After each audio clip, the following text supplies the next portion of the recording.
I actually like to bookmark my interviews with nerdy questions, so please indulge me. I'd like to ask you Great. both what your power is, and that's an acronym. It stands for what are you playing, what are you watching, and what are you reading at this given moment? What am I playing? What am I watching? What am I reading? I Ooh, am playing. I've been doing a lot of Resident Evil because the new game's coming. So I just replayed Resident Evil 2 and 3, the remakes that they did. Loved it. Hmm. What am I watching?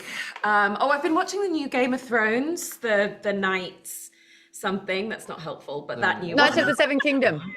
That. I Hmm. got you. And I'm reading. I've been really obsessed with Lisa Jewell at the moment. She does. I know, Yeah. I just read one. Yes, Except, I'm reading one of those. which one is it? Is it the lies one? Don't let him in? No, I have read that one recently. I can't remember what the one I'm reading right now is, which is really bad. I can't remember the name of it, but it's one of her many brilliant books. Tell Me Lies, maybe? I don't That's know. the big one. I've read that one as well. You nerd, I love it. I'm playing. I got Risk for Christmas, the Is board that game. a board game? It's like a fun board game. I've been Yeah. playing that. I've been watching. I just watched. I've never seen Andor, so I've been watching a little bit of Andor. That's been fun. And then I've been reading this biography about Billie Holiday, which is pretty interesting about her life, like the last year of her life. Thank you. I love that. So let's talk about this particular movie, Cold Storage. I feel like in a post-pandemic world, this is sort of like a reality that some of us are thinking about often. So I'd like to ask you guys, what do you think is more scary? A mutating, evolving fungus or who people become during moments of fear? Ooh, Oh man. Well, fungus is fungus always probably. bad. Yeah, fungus is never good. You 'Cause know, some people will rise to the occasion in a Yeah. good way. Yeah. Obviously, you get some stinkers who are gonna stink, but the fungus is you're never gonna be good. So Yeah, I go go fungus. I go fungus. Love it. I couldn't help but think with cold storage, what is an item that you've left in your fridge the longest? What did you neglect? I mean, at the moment, I have some baked beans in my fridge, which is very, very, very British of me. That I'm like, because you always, you're making beans on toast if you're from the UK, you get me. And, you use half the can, and then the other half you put in like Tupperware, and then you think, I'm going to have another beans on toast in a couple of days, and then you don't. So currently, I've got some beans in the fridge that I really need to get rid of. I hate having too much pasta for the sauce that I make. So I'll be like, I'm gonna put some pasta in the fridge, and then I want the right amount of pasta in my sauce, but then I just have like cooked noodles.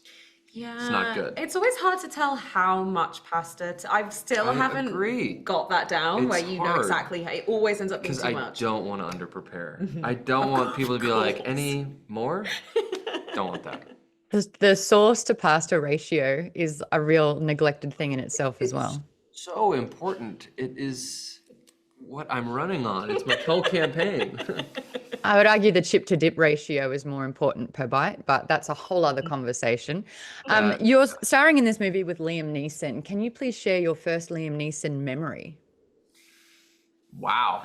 I mean, watching him in Star Wars as Qui-Gon Jinn, I was a massive Star Wars head. And when the new movies were coming out the old new movies in 1999 or whatever, I stayed up all night and went at midnight with my father and watched him in this movie. So, yeah, that was my first memory of him.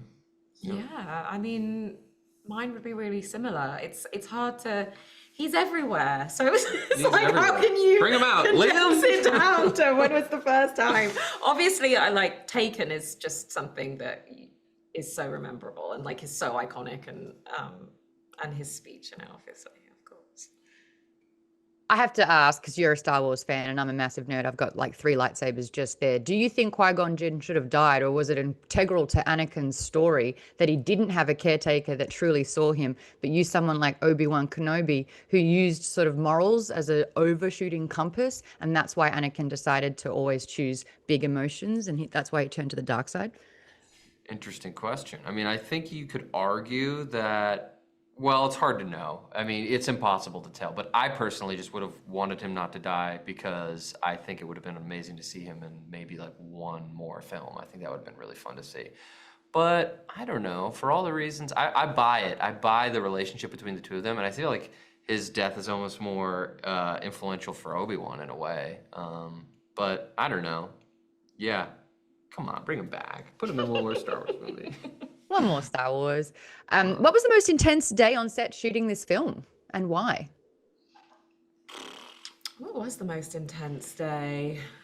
I mean, for me, I think being in the hazmat suit. Oh, it's yes. like wig, mic, costume, mask, hazmat suit, and just you can't hear anyone. You can't do it. It's like just that physical day was a little like I'm a little claustrophobic. But I don't think it was that hard for anyone else besides me. Like, what was the actual hardest day? I don't know. I can't remember. There was a whole sequence where there was a lot of rain. There was lots of rain machines. Oh, that was that day though. I think Oh, that was that day. we were in the Yes. suits. We're going in. Yeah, that's the day. Yeah. That's the day. And it's always like when there's a lot like a lot on the call sheet. Those are the days that are really like we got to get all of this stuff. And there were certain days, always there are days where you're like, we missed this one thing. When are we going to fit this in? That's always hard. I didn't know it was a wig. Do blondes have more fun, Joe? Why do you think I'm blonde right now? Was it inspiration from this role? Huh? You kind of liked it? You saw the blonde and you were like, wow, my eyes pop. Yeah, exactly. Just the synchronicity of life led me to be blonde in this moment. If you could give a warning for this film for people watching it, like the most unsettling thing about cold storage is The most unsettling thing. I don't know. I think it's really fun. Yeah. I love goo. I love gore. I love green projectile vomit. So I'm all in. I don't like know. if you're at home, like hopefully you're seeing it in the theater, but if you're like enjoying like a bowl of like split pea soup while maybe you're not. Yeah. watching this, I would maybe change. Like I actually have a note in here about emetophobia. It is the fear of, here, I'm going to read it out for you. It is an intense, irrational, and persistent fear of vomiting, seeing others vomit, or feeling nauseous, which leads to severe anxiety and panic attacks. You might not want. Yeah, don't come see the movie if that's Don't. you. Don't. I was going to ask, do you think that's the worst fear to have when it comes to this movie? Yeah. Yes. Yeah, definitely. Or if you're a hypochondriac, probably don't want to. Yeah. And to finish this off, because I do want to end on a nerdy question as well, I would like to know from you, out of all the things out there, and I've already kind of tapped into the fact that you're both pretty nerdy, what is the thing that you nerd out about the most? Oh, you go. Maybe like musical equipment. I like music. I'm no aficionado, but I just like love different gear, and because it was also kind of all from it's all designed in sort of like the golden age of, in my mind, technology, all these great knobs and I just like love all the tactile nature of gear. I like that stuff. I think I recently hung out with a friend who just started watching Buffy the Vampire Slayer, and I love Buffy, and I didn't realize how much of a nerd I was until he started naming episodes, and I was like, oh yeah, I love that episode. And it's like, there's so many series and so many episodes, and I know the titles, so that's probably What's your favorite episode then? I like Hush. Of course. That's my favorite one. Yeah. What about They you? took a risk with that.